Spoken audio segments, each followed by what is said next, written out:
Bem-vindos a mais uma aula da cardiologia. E agora a gente vai falar sobre um tema muito importante para a vida e para a prova. Síndrome coronariana aguda, simplesmente a doença que mais mata no Brasil e no mundo. Então você vai se deparar com isso nas provas, é o tema mais prevalente dentro da cardiologia e também no seu plantão, na sua vida.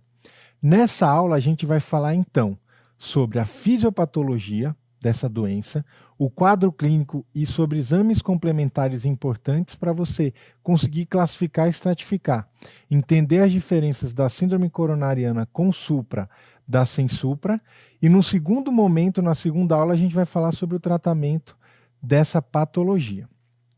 Para a gente entender a fisiopatologia, temos que entender a aterosclerose, a formação do ateroma. Então acompanhe aqui na imagem de cima e eu vou mostrar aqui embaixo. O primeiro passo é que acontece um acúmulo do LDL colesterol na camada íntima. Então ele passa o subendotélio aqui, a lâmina íntima, e vai para essa região. Esse LDL é oxidado e essa oxidação faz com que ele atraia moléculas do sistema imunológico. Então células, principalmente monócitos, que se transformam em macrófagos, e esses macrófagos vão fagocitar esse LDL oxidado, formando o que a gente chama de célula espumosa. Essa célula é muito importante, ela vai fazer parte do que a gente chama de core lipídico, é o centro da placa. Além disso, existe a atração dessas células aqui do músculo liso que estão na camada média e elas vão migrar para cá e vão formar uma placa, né? Vão formar a estrutura da placa, que é a capa fibrótica. Então, assim se forma o ateroma. São células cujo core, né, o centro delas, é formado por células espumosas e outras células do sistema imunológico e a capa por células da musculatura lisa. Assim se forma o ateroma. A gente pode ter dois perfis de placa, basicamente, de ateroma. A chamada estável ou instável, também chamada de vulnerável. Então, a vulnerável, ela tem um centro mais heterogêneo e grande de gordura, de lipídios, e uma capa fibrótica fina. Enquanto que a placa, que é mais estável, ela tem um centro aqui de gordura menor, um centro lipídico, um core lipídico, e ela tem uma capa fibrótica que é mais grossa, mais calcificada e mais estável. Notem que o grau de obstrução não tem relação direta com a gravidade da placa, com a capacidade dela de instabilizar. Então essa placa da esquerda aqui, vocês veem que o lúmen dela é grande. Se eu fizesse um cateterismo, eu ia achar que essa placa aqui é uns 30%, 40%. Mas notem que ela tem uma capa fina. Então a chance dela instabilizar e gerar um infarto é maior do que essa placa aqui, que tem um lúmen menor. Ou seja, se eu fizesse um cateterismo, eu ia observar aqui um lúmen de 70% de obstrução, porém a capa dela é mais grossa e ela tem menos chance de instabilizar. Então o grau de obstrução não tem relação direta com as características da placa. Isso é muito importante. Se eu fizer um cateterismo, é uma placa que obstrui 70%. Qual a chance desse paciente ter um infarto? Depende das características da placa. Para eu saber isso, eu teria que fazer uma imagem intracoronariana, como por exemplo um ultrassom, ou mesmo que a gente chama de OCT, que é uma tomografia de coerência óptica. Isso não está ainda muito bem estabelecido do ponto de vista de ter distribuição nos centros para eu conseguir fazer esse exame. Maiores centros, centros mais especializados já têm esse exame de imagem intracoronária, mas a maioria das vezes você só tem uma avaliação do lúmen. Então cuidado com isso. A avaliação do lúmen não mostra exatamente as características da placa e o risco dessa placa instabilizar. Eu estou falando muito de instabilização, e o que é isso no fim das contas? Eu vou ter uma ruptura ou erosão da minha capa fibrótica. E uma vez que isso acontece, então aqui eu tenho a minha capa, o que vai acontecer aqui? Tem uma erosão, uma ruptura, e essa ruptura vai fazer com que o centro lipídico, que é extremamente aterotrombótico, ele faça com que células que estão circulando aqui, por exemplo, plaquetas, sejam atraídas para essa região. O objetivo é como se tivesse uma ferida aqui. Essas células vão querer fechar essa ferida, fechar esse trombo, essa placa, na verdade, o ateroma. Com a migração das plaquetas, vai acontecer o que a gente chama de trombo branco, então agregação plaquetária, no primeiro momento, porque no segundo momento vai acontecer de formação de fibrina, um coágulo, que vai fazer com que as hemácias sejam presas ali. Então, no segundo momento, eu vou ter a formação do trombo vermelho, que é formado por coágulos e fibrina. A partir do momento que eu tenho o trombo vermelho, eu posso ter uma oclusão do vaso, e aí eu tenho a síndrome coronariana aguda. Eu tenho uma obstrução aguda na circulação sanguínea desse vaso coronariano. Muito importante você entender isso para o tratamento. Agora, existem outros mecanismos. Nem sempre a síndrome coronariana aguda ocorre por aterosclerose. Ela pode acontecer, por exemplo, pelo que a gente chama de vasoespasmo. O vaso não tem uma placa de ateroma, mas ele contrai muito e obstrui a circulação.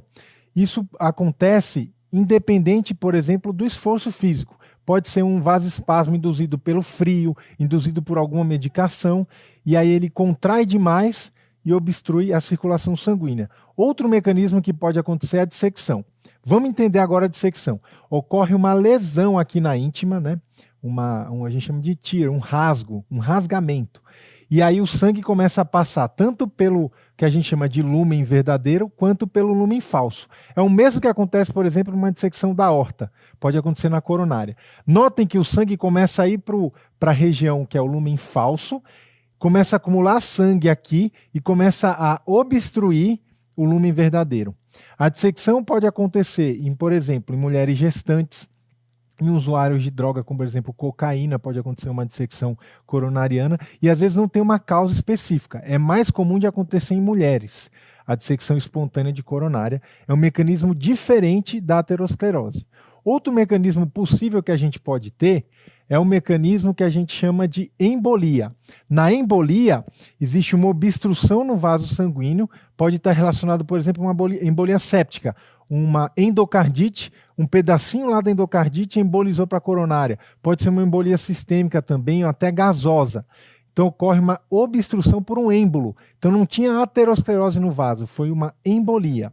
Vasculites também podem causar inflamações no vaso, por exemplo, Takayasu pode causar síndrome coronariana aguda. A gente tem como causas também desbalanço entre oferta e demanda, então o vaso sanguíneo não tem problema nenhum.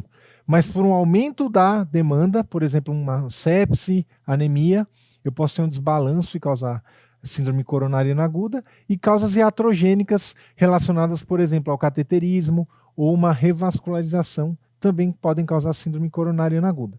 Lembrem-se, então, que a aterosclerose é o principal, mas não é o único mecanismo relacionado a essa síndrome. Agora vamos falar dos padrões. A gente tem dois padrões mais bem definidos. Isso acontece porque a circulação vai do sanguínea do epicárdio, da região mais externa, para o endocárdio, que é a região mais interna.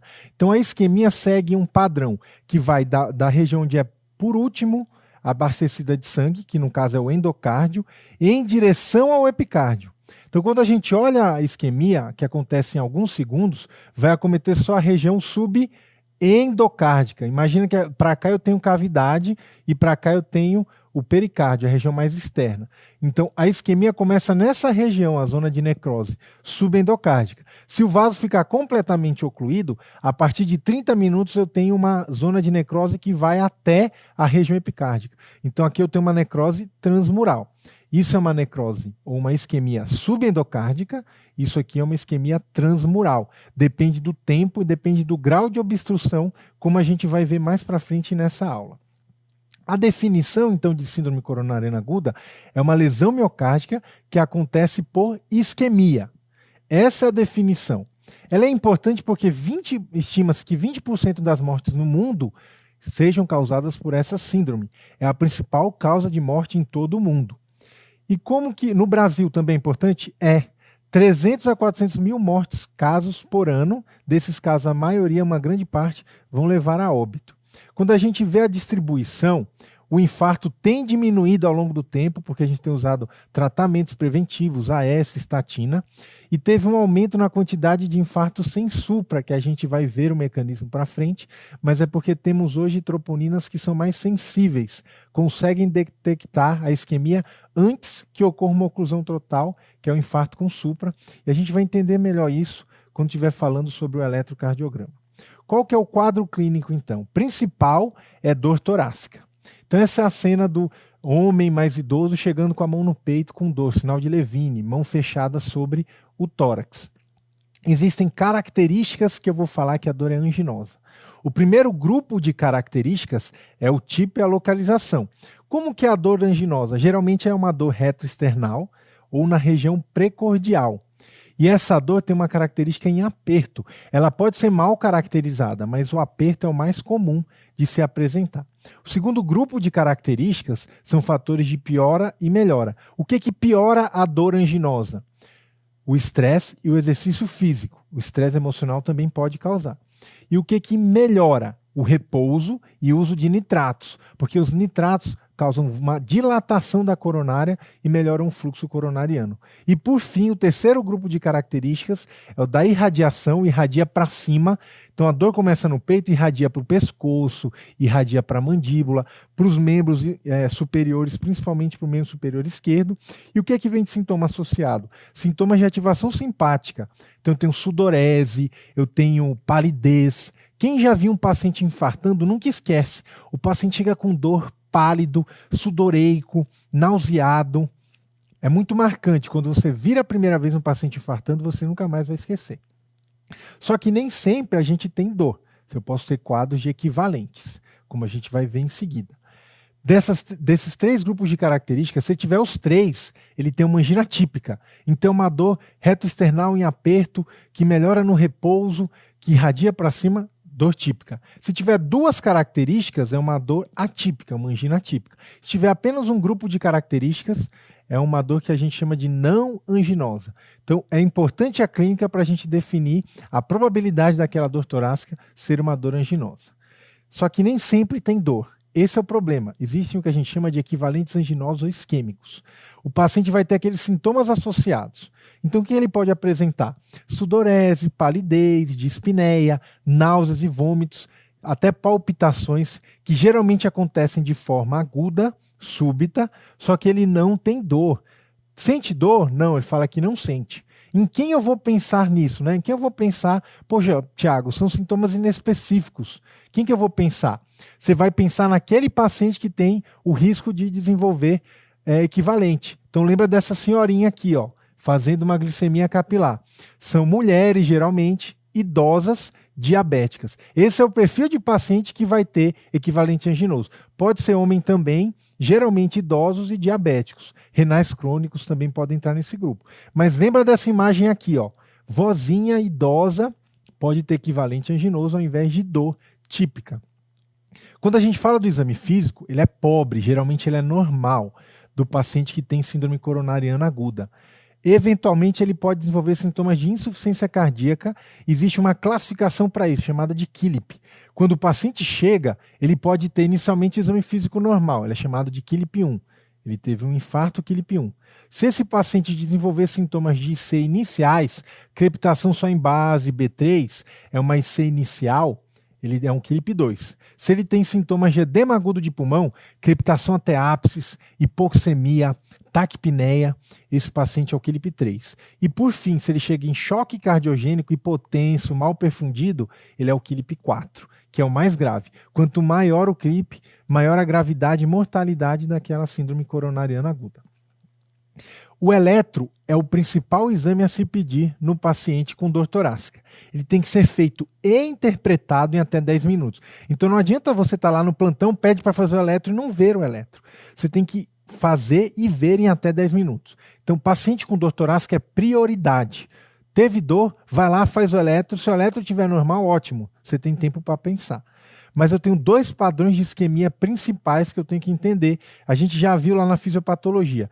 Tem o padrão transmural, e ele vai se apresentar no eletro como o infarto com supra. Então tem um supra do segmento ST. E eu tenho o padrão subendocárdico, que é aquele que não pega toda a parede, pega só a região do subendocárdio. E por que é subendocárdico? Porque o endocárdio é a última região a ser suprida de sangue. Eu vou ter um padrão que pode ser em infra de ST. Isso tem correlação direta com o anátomo patológico. Quando eu olho um supra, significa que esse paciente tem a artéria completamente ocluída pelo trombo branco e pelo trombo vermelho. Quando eu tenho um infarto subendocárdico, sem supra, eu tenho uma suboclusão. O vaso não está totalmente ocluído, eu tenho espaços ainda de circulação de sangue. Então isso é importante, porque o vaso totalmente ocluído é uma urgência. Eu vou ter que tratar de forma mais rápida, como a gente vai ver na segunda parte dessa aula. Então fiz o eletro para definir. No eletro que tem infarto com supra, como que eu defino supra? Qual a definição? Eu vou ver o ponto J, que é o primeiro ponto entre o final do QRS e o início do segmento ST, e eu vou avaliar a elevação desse ponto a partir da linha de base. Como que eu vou medir? Linha de base, ponto J. Eu vou medir quantos quadradinhos tem. Nesse caso aqui, eu tenho quase 10 milímetros, 10 quadradinhos pequenos de elevação. Se eu tiver mais de 1 milímetro, já é suficiente, mas tem que ser em derivações contíguas. Então, o que são derivações contíguas? São as derivações que vêm à mesma parede, como a gente vai ver mais para frente nessa aula. E eu posso ter um bloqueio de ramo esquerdo, porque o bloqueio de ramo esquerdo ele atrapalha a avaliação disso aqui. Só que se tiver sintomas típicos, eu considero também que esse paciente tem uma síndrome coronariana com supra. Tá bom? Então, o bloqueio de ramo esquerdo pode prejudicar essa avaliação. Mas eu tenho exceções a essa regra. A regra é pelo menos 1 milímetro, mas tem exceção. Nas derivações V2 e V3, vai variar conforme sexo e idade. Se eu tenho um homem menos de 40 anos, jovem, ao invés de 1 milímetro, para essas duas derivações vai ser 2,5 milímetros. Se eu tenho um homem mais velho, eu vou usar 2 milímetros. E se eu tenho uma mulher, independente da idade, 1,5 milímetro. E se eu faço as derivações complementares, as dorsais, V7, V8, V9, e as direitas, V3R e V4R, eu vou usar 0,5 milímetro como a minha definição para supra. Então, fique atento a essas exceções. A regra é 1 milímetro, as exceções estão aqui. E para que serve o eletro também? Além de dar o diagnóstico, eu consigo identificar qual a possível artéria culpada. Isso vai ter implicação no meu tratamento depois. Quando eu falo das derivações anteriores, então a anteroseptal, que vai de V1 a V3, a anterior, que vai de V1 a V4, e a anterior extensa, ou anterolateral, que pega toda a parede anterior de V1 a V6 e pode pegar também D1 e AVL, eu estou falando da descendente anterior, que faz parte da coronária esquerda. Quando eu falo da parede lateral, D1, AVL, V5 e V6, geralmente eu falo da circunflexa. E quando eu falo da parede inferior, D2, D3, AVF, que pode estender também para a região do VD, V3R, V4R, e a região dorsal, V7, V8 e V9, eu estou falando da coronária direita. Isso é muito importante de saber porque tem implicação na hora do tratamento. Se eu sei qual é a artéria culpada, ela vai ser o meu alvo de tratamento inicial. Porque quando eu faço cateterismo, eu posso ter lesões em várias artérias, mas a principal para tratar inicialmente é a artéria culpada, onde está o supra. E no infarto com supra também eu tenho uma evolução temporal. Além de identificar a localização, tem uma evolução temporal. Com poucos minutos eu tenho só uma alteração da AT, até a apicula. Quando eu passo aí para mais de 30 minutos, eu tenho supra. Conforme o tempo vai passando, mais de 6 horas, eu começo a desenvolver onda Q, tensão onda negativa inicial aqui. E aí quando eu passo muito tempo, mais de 24 horas, eu começo a ter redução do supra com inversão da onda T e a onda Q permanece. Então existe uma evolução temporal que é importante você saber. Porque o paciente fala quanto tempo de dor ele tem e você olha o eletro e vê se está batendo o tempo de evolução do eletro com o tempo de dor do paciente. Isso vai ter implicação no tratamento também. Mais de 12 horas a gente já não tromboliza, por exemplo. Então é importante saber isso para tratar posteriormente. Quando eu falo do supra, existe imagem em espelho. O que é isso? Eu olho uma derivação aqui com supra, a derivação em espelho vai ter um infra. Exemplo, a parede anterior tem um supra, a parede inferior vai ter um infra, como imagem espelho recíproca. Então, o espelho da anterior é inferior. Inferior pode ser anterior e lateral.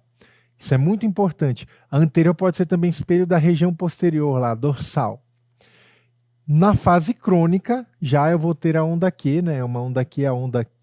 Qual a definição de onda Q no eletro? É uma onda que ocupa mais de 1/3 do QRS e tem uma duração de maior que um quadradinho.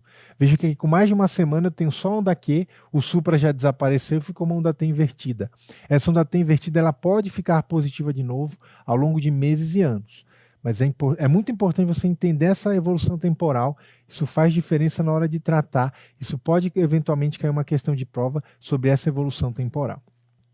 No infarto sem supra, obviamente não vou ter supra, mas eu tenho algumas alterações achadas que podem acontecer. Primeiro, o infra de ST, como eu já mostrei. Eu posso ter também inversão de ondateira isquêmica, geralmente é uma inversão maior aí que 2, 3 milímetros, e ela é simétrica. Eu posso ter também o que a gente chama de alteração dinâmica. O paciente sem dor tem um eletro normal, mas quando ele tem a dor, eu repito o eletro, e aí aparecem as alterações, o infra de ST. A alteração dinâmica é um eletro de alto risco, mas ele não tem supra, tá? E eventualmente eu posso ter um eletro normal, mesmo no infarto, no paciente que infartou. Sem supra, o eletro pode ser normal. Então, muito cuidado com isso. Um eletro normal não exclui que o paciente tenha infartado. Além do eletro, o outro exame fundamental é a troponina. O que é a troponina, pessoal? A troponina é uma enzima cardíaca que está lá no miócito. Então eu tenho, lembram da actina e miosina? Na actina, eu tenho 3 tipos de troponina, troponina T, I e C. A gente consegue medir a T e a I. Elas são importantes quando a gente quer dar o diagnóstico de lesão ou necrose, porque a troponina basicamente só tem no coração. Então, se eu tiver lesão do miócito, vai ser liberada troponina para a circulação e eu consigo medir. Então, ela é específica do miocárdio, não tem troponina em outro lugar. Porém, ela não é específica de uma doença. Se a troponina subiu, não significa necessariamente que o paciente infartou. Podem ter acontecido outras coisas, como, por exemplo, isso aqui. Ó. O paciente pode ter tido um trauma no tórax, ele pode ter uma sepse, uma embolia de pulmão, ele pode ter insuficiência renal. Então, existem diversos diagnósticos diferenciais para elevação de troponina, além do infarto. Então, se a troponina subiu, não significa necessariamente que o paciente infartou.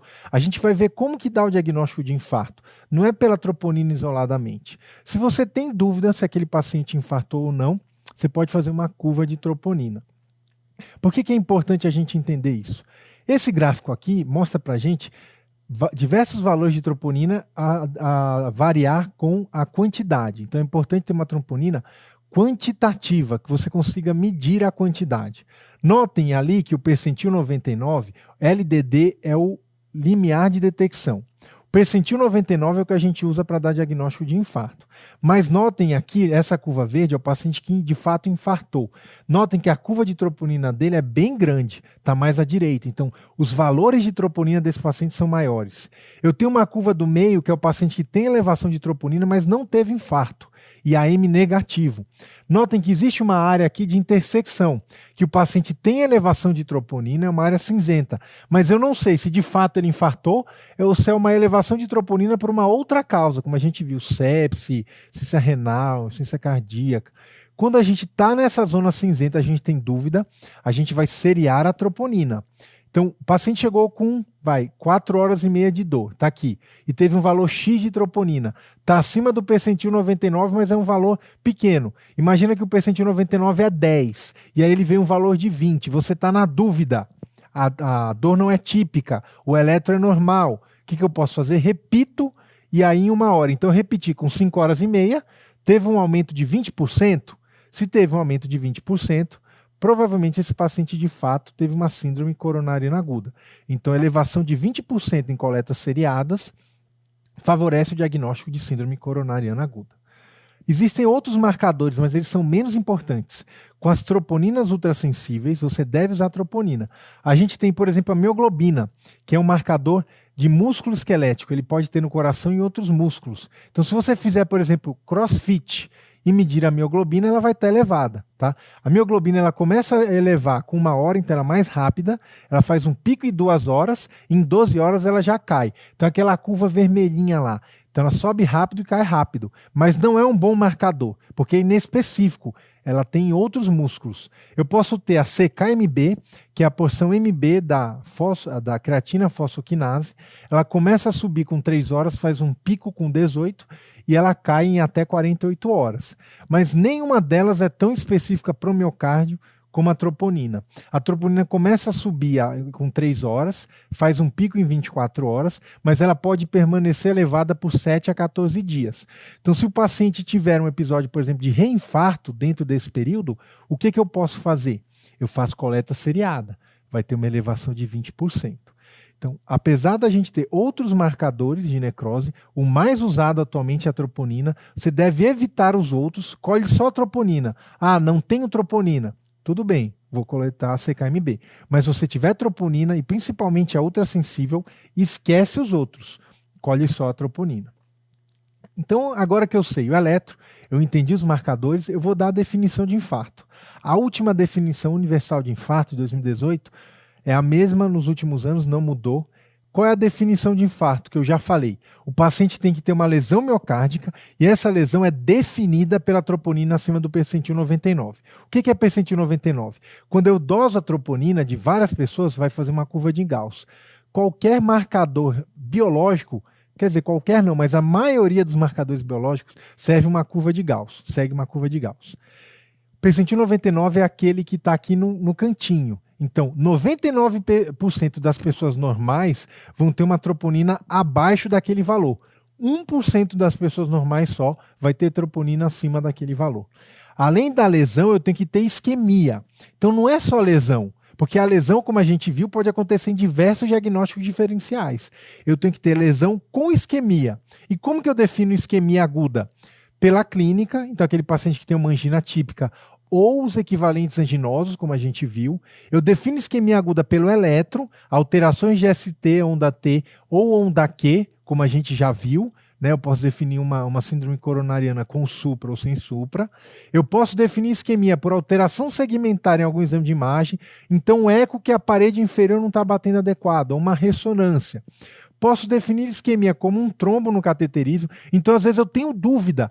Mando para o cateterismo e vejo se tem trombo na coronária. E, por fim, o método mais traumático de dar o diagnóstico é por autópsia. O paciente morreu, morte súbita, não tem uma causa, e eu faço autópsia e vejo que a coronária tinha um trombo. Eu tenho que unir as duas coisas. Então, você não pode chegar para mim e falar, o paciente infartou porque a troponina está alta. Mas qual é a clínica do paciente? Como que está um eletro? Ele tem algum eco com alteração segmentar? Ele fez cateterismo e tem trombo? Ou, no último caso, se ele morreu, eu consegui ver na autópsia que tinha um trombo dentro da coronária. Então, eu tenho que unir as duas coisas. Isso é muito importante para a prova e também para a vida. Não me chegue só com uma troponina. Eu quero esses outros parâmetros aqui, principalmente a clínica e o eletro. Isso é fundamental. Eu posso definir o eletro, classificar de acordo com a fisiopatologia em 5 tipos. O primeiro tipo é o mais comum, é o da aterosclerose. O segundo tipo é aquele que eu tenho um desbalanço de oferta e demanda. Por exemplo, se eu tiver anemia, ou se eu tiver um vasoespasmo. O tipo 3 é aquele paciente que teve uma morte súbita, eu não consegui fazer eletro nem troponina, mas quando vai para a autópsia eu vejo que tinha uma obstrução coronariana. O tipo 4 é iatrogênico, acontece após uma angioplastia, um cateterismo. E o tipo 5 é aquele que acontece após uma cirurgia de revascularização do miocárdio. Então, após cirurgia, o paciente infarta, secundária à cirurgia. Lembrem-se, então, que existem 5 tipos. O mais comum disparado é o tipo 1, relacionado à aterosclerose. Quando eu falo, então, da classificação da síndrome coronariana, eu tenho que saber troponina e tenho que saber eletro. Primeiro passo, eu vou fazer o eletro. Ele deve ser feito e interpretado em até 10 minutos. Quando eu faço o eletro, eu já defino se o paciente tem um infarto com supra ou uma síndrome coronariana sem supra. Quando eu falo infarto com supra, é a mesma coisa que síndrome coronariana com supra, tá? Isso são sinônimos. Agora, síndrome coronariana sem supra tem uma outra divisão baseada na troponina. Eu faço a troponina, eu posso ter um infarto sem supra, quando a troponina está elevada, ou uma angina instável, quando a troponina está normal. Então, eu defini 3 grandes grupos de pacientes com síndrome coronariana. O infarto com supra, é aquele que tem elevação do segmento ST. O infarto sem supra, que o eletro está normal, ou não tem elevação, mas a troponina está elevada. E, por fim, a angina instável, que o paciente tem a clínica, tem a dor anginosa, mas o eletro está sem supra e a troponina está normal. Então, lembre-se que tem essas 3 entidades aqui possíveis de uma síndrome coronariana aguda. Agora vamos falar um pouquinho do dia a dia. né? No dia a dia do cardiologista, do emergencista, a gente tem trabalhado com troponinas ultrassensíveis, ou seja, elas têm um poder de avaliar valores muito pequenos de alterações de troponina. Isso é bom por um lado, porque eu consigo fazer mecanismos ou esquemas de rule-in e rule-out. O que é isso? Rule-in é que você dá o diagnóstico mais precoce, o rule-out é de você exclui o diagnóstico de forma mais rápida. Eu posso usar protocolos que eu colho a primeira, colho a segunda com 1 hora e a terceira com 3 horas. Eu não preciso ficar esperando 6 horas para coletar uma nova troponina.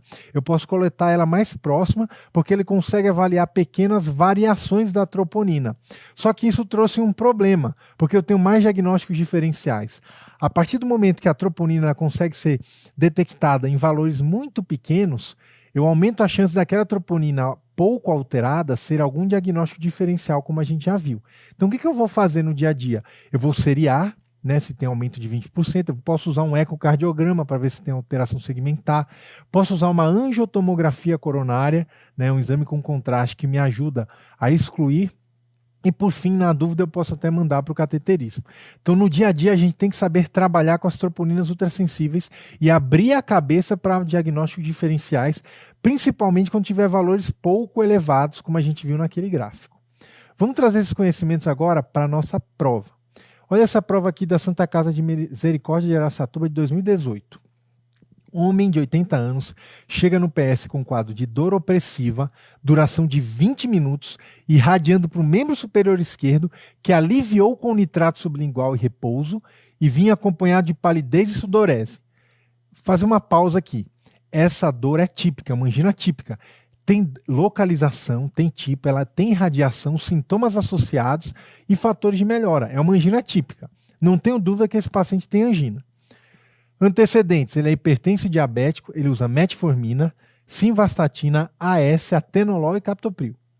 No exame físico ele estava irregular, estado geral, pálido, estava eupneico, pressão 13,8, frequência de 80, aparelho cardiovascular, ritmo regular com B4, sopro mitral, aparelho pulmonar normal e pulsos diminuídos nos membros inferiores. Realizou um eletro inicial que mostrava infra de ST de V2 a V4 e ritmo sinusal. Foram colhidos 2 marcadores de necrose e troponina normais, e aí ele quer saber qual o diagnóstico mais provável para esse paciente. Pode fazer uma pausa no vídeo, ver as opções e ver o que você acha que é o diagnóstico, que a gente vai comentar a partir de agora. Então esse paciente tem uma angina típica, o eletro dele não tem supra, tem infra, então eu já excluí a partir do eletro infarto com supra. Ele não tem supra. E ele tem troponina normal. Então, um paciente com dor típica que tem eletro normal e troponina normal, nós estamos diante de um paciente com uma angina instável. Esse é o diagnóstico do paciente. Infarto sem supra não é porque as troponinas estão normais. Angina estável não é porque a dor está acontecendo em repouso, né? Então, uma dor em repouso não é estável. E síndrome coronária aguda é? É. Só que com os dados que ele deu, eu já consigo afirmar que é angina instável. Então, não caia em pegadinha de prova. Se ele deu eletro, se ele deu troponina, ele quer que você classifique. E a classificação é angina instável. Tá uma questão que pode te pegar se você pensar em síndrome coronária aguda, mas como ele te deu troponina e te deu eletro, eu consigo classificar especificamente a angina instável. Então, o que é importante você levar para a vida dessa aula? Primeiro, a definição de síndrome coronariana, né, tem que ter lesão miocárdica e isquemia, e os espectros, infarto com supra, infarto sem supra e angina instável. O quadro clínico, lembrar das características da angina e dos equivalentes isquêmicos, e os exames, principalmente o eletro e a troponina. Essas são as referências da aula, e até a próxima.